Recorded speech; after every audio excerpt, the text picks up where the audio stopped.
On a bright April morning in 2025, a high school track meet in Frisco, Texas turned into a scene of tragedy.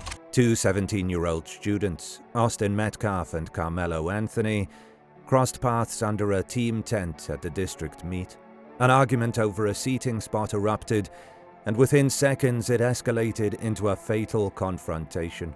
By the end of that morning, Austin lay mortally wounded from a stab wound to the chest, and Karmelo was in police custody, accused of murder. This true crime story isn't about hardened criminals, but about two teenagers and a split-second decision that ended one life and forever altered another. What happened that day at the track, and how did a routine school event descend into violence? Welcome to Bad Things. This episode will examine the incident with a measured, factual approach and try to determine the most likely cause to why Karmelo Anthony killed Austin Metcalf. Background: Austin Metcalf. Austin was a 17-year-old junior at Frisco Memorial High School and a talented multi-sport athlete.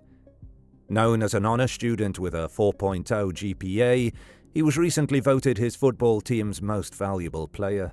At 6 feet tall and a star linebacker, Austin dreamed of playing college football and had drawn interest from schools for his athletic and academic prowess. He was also a member of the school's track and field team, competing at the meet that day. Beyond statistics, friends and family remembered Austin as a bright young man with a great future ahead of him. A leader of men, whose smile could light up the room, in the words of his father, Jeff. Austin had a twin brother, Hunter, who was equally close to him. The pair were inseparable, having been born only 2 minutes apart. Together, the Metcalf brothers shared a bond through sports and family. They had even gone on a hunting trip with their dad the weekend before the tragedy, making memories that would become all the more precious after that fateful day. Karmelo Anthony. Karmelo, no relation to the NBA player of a similar name, is also 17 and was a student athlete attending Frisco Centennial High School. Like Austin, he was active in sports. In fact, Karmelo played as a free safety on his school's football team and was said to have received some interest from colleges, mostly Division III, for his athletic talents. Academically, family members describe Karmelo as an A student, 3.7 GPA, who even juggled 2 part-time jobs, painting a picture of a hard-working teen. Those who know him assert that he's not what they're making him out to be in media narratives, and that he had never met Austin prior to the day of the incident. Karmelo's family has emphasized their faith and requested compassion, expressing sympathy for Austin's family, while also defending Karmelo's character. Everyone has already made their assumptions about my son, but he was not the aggressor, one of Karmelo's parents told the reporter, stressing that this tragedy has devastated both families. It's clear that in many ways, Karmelo was a typical high schooler with college aspirations, now thrust into a very untypical and grim situation. The backdrop for this incident was a UIL District 11 5A championship track meet at Kuykendall Stadium in Frisco. The meet brought together athletes from multiple high schools in the area.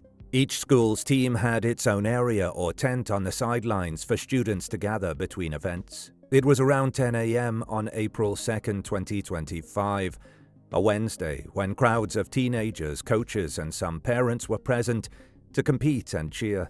The atmosphere, initially filled with the usual excitement and nerves of a scholastic sports event, would soon turn chaotic and horrifying.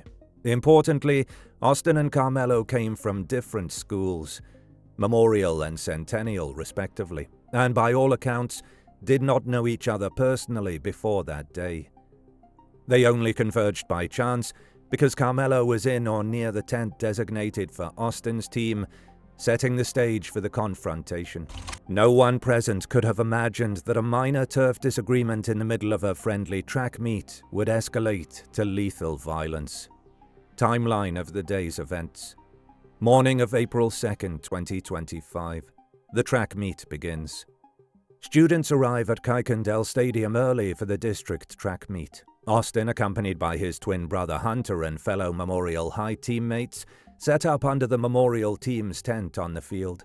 Karmelo was present with Centennial High's track contingent, wearing a Centennial tracksuit according to witnesses. Sometime around mid-morning, possibly close to 10 a.m., Karmelo ended up under or near the Memorial team's tent, seeking shade or a place to sit. This did not go unnoticed. Witnesses recall that members of the Memorial team, including Austin and Hunter, questioned why Karmelo was in their area instead of his own school's section.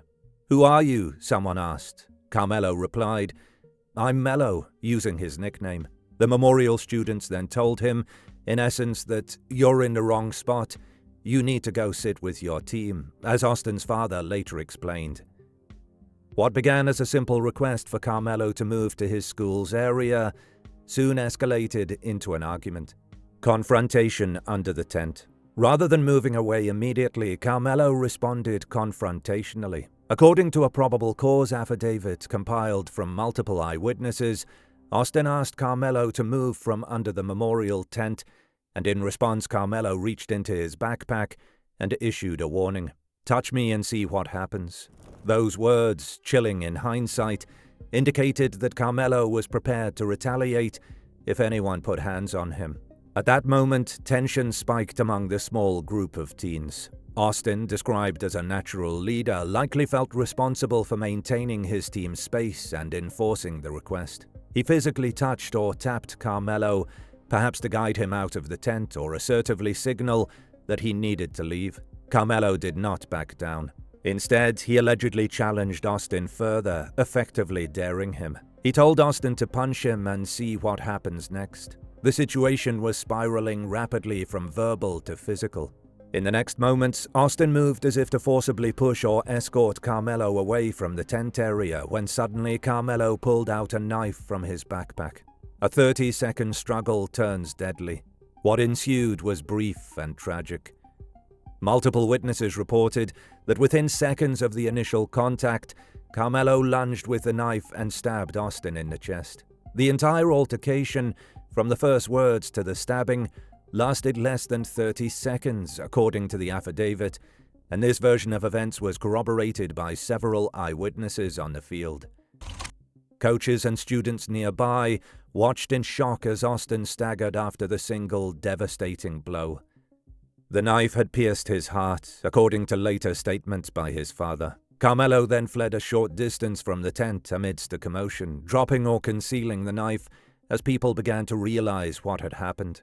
At approximately 10 a.m., 911 calls summoned police and paramedics to an incident at the stadium. Immediate aftermath.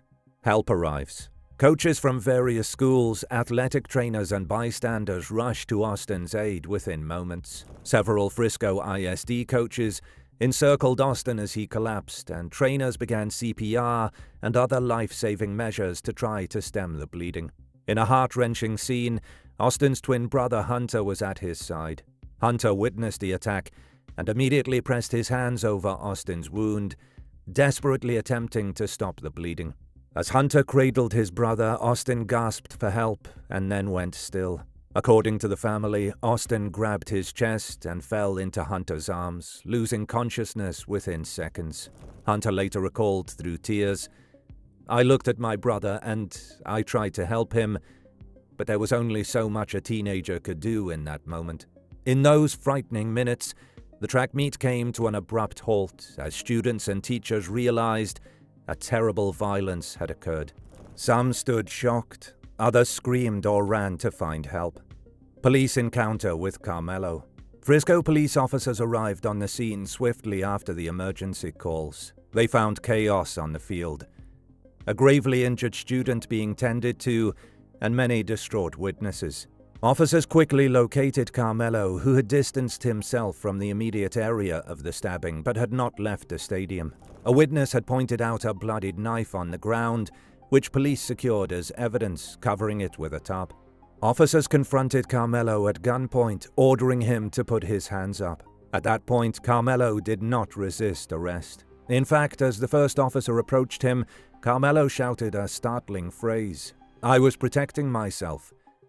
This was his spontaneous claim that he had acted in self-defense. The officer carefully took Karmelo into custody, and while doing so referred to him as an alleged suspect in the stabbing. In response, Karmelo apparently blurted out a confession.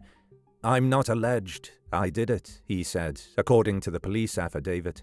The exchange was brief but telling, as Karmelo both admitted to the stabbing and attempted to justify it in the same breath. As officers escorted him off the field, Karmelo became emotional. He reportedly continued to defend his actions, saying, "He put his hands on me. I told him not to." At one point, Karmelo even asked police, could this be considered self-defense? These words, later documented in the affidavit, show that mere minutes after the incident, the 17-year-old was already grappling with the reality of what he had done and the possible justification for it. Meanwhile, paramedics rushed Austin to a local hospital. Hunter and other family members followed behind, praying for a miracle.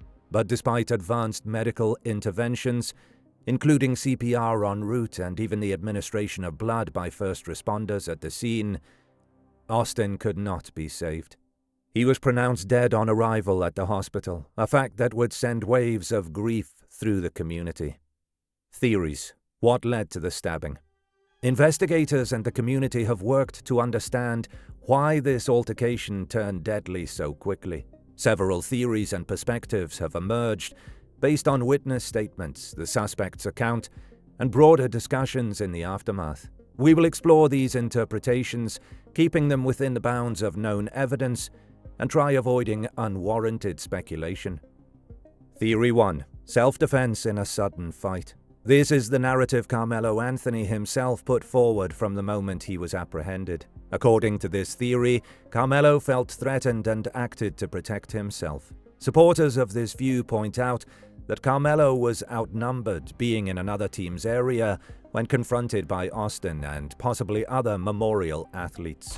It's alleged that Austin initiated physical contact. He put his hands on Karmelo after Karmelo refused to move. Karmelo's family and attorney argue that he did not go to the meet intending to harm anyone, but was sitting quietly until approached, and that he drew his knife only when he feared he might be jumped or attacked by larger players. The fact that Austin did touch or grab Karmelo is not in dispute. By Karmelo's account, this was a trigger that made him believe he had to defend himself. His lawyer, Derek Walpole, speaking the next day, noted, "My client said it was self-defense. I don't have any reason to disbelieve that. I don't have any reason to think it wasn't self-defense at this time." Under this theory, the knife was produced as a defensive reaction to a perceived assault. Karmelo's split-second decision to swing the blade could have been driven by panic or reflex, without intent to kill, but rather to stop the person he felt was attacking him. Those sympathetic to Karmelo also highlight his clean record and good standing as a student. They suggest that something must have genuinely scared him in that moment for him to resort to violence. This perspective does not claim that the outcome was justified, but posits that Karmelo believed he was in danger of serious harm when he struck Austin with the knife. Theory 2. An overreaction, aggressor scenario. Another perspective, shared by many witnesses and by Austin's family, is that Karmelo was the primary aggressor and grossly overreacted to a routine request. In this view, the confrontation should have remained a minor annoyance, a brief verbal dispute at worst, but escalated only because Karmelo chose to introduce a deadly weapon almost immediately. Multiple eyewitnesses attested that Karmelo issued provocative challenges, "touch me and see what happens, punch me and see what happens," and was the first to brandish a weapon, even though Austin was unarmed and much of the interaction was verbal up to that point.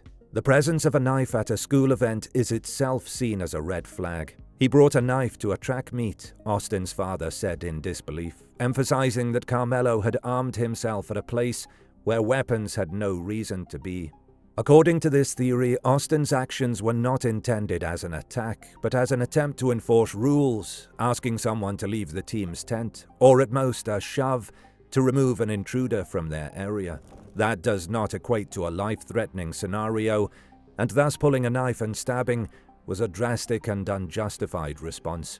In fact, some witnesses imply Karmelo might have come into the tent already agitated or looking for trouble, since he didn't simply apologize or move when first asked. It's possible he interpreted the situation as an affront to his pride and reacted with anger rather than fear.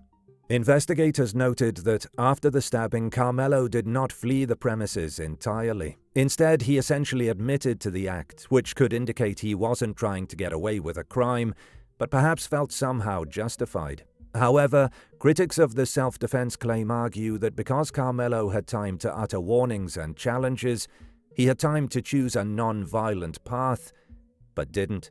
Self-defense under the law generally requires an imminent threat to one's life. Being pushed or even punched in a scuffle at a school event would not typically justify lethal force. Therefore, this interpretation frames the incident as a tragic overreaction by Karmelo, a moment where teenage impulsivity and the presence of a knife turned a scuffle into a homicide. Theory 3. A tragic misunderstanding and failure of conflict de-escalation.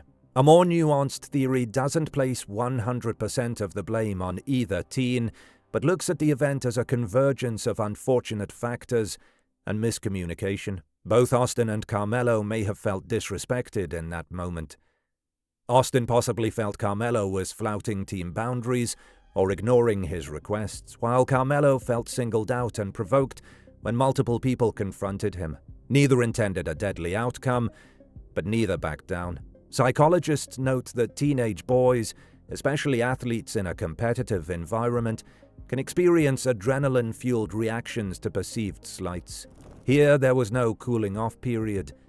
The confrontation went from 0 to 100 almost instantly. One can theorize that if any adult or coach had noticed and intervened at the first sign of argument, the stabbing might have been prevented. Unfortunately, by the time coaches realized something was wrong, the knife had already struck.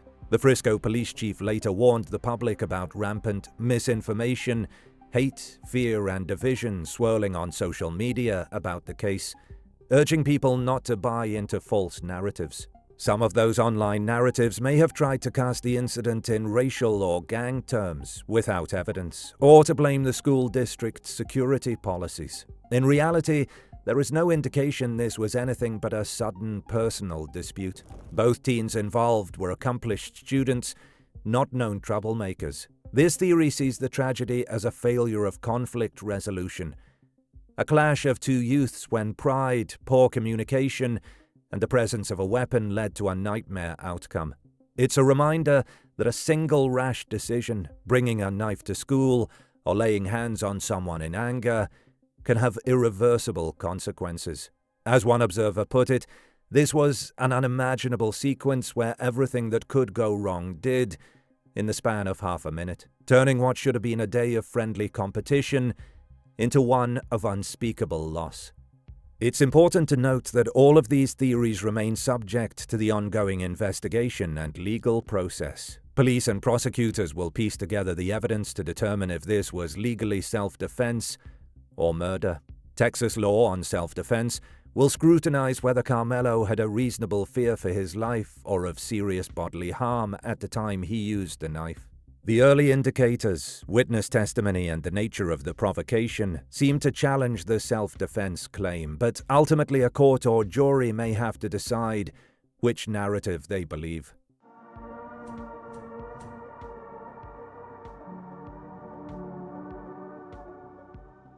There is little doubt about the basic chain of events. Investigators have a consistent story from multiple eyewitnesses that align with physical evidence and even much of Karmelo's own account, minus his interpretation of fear.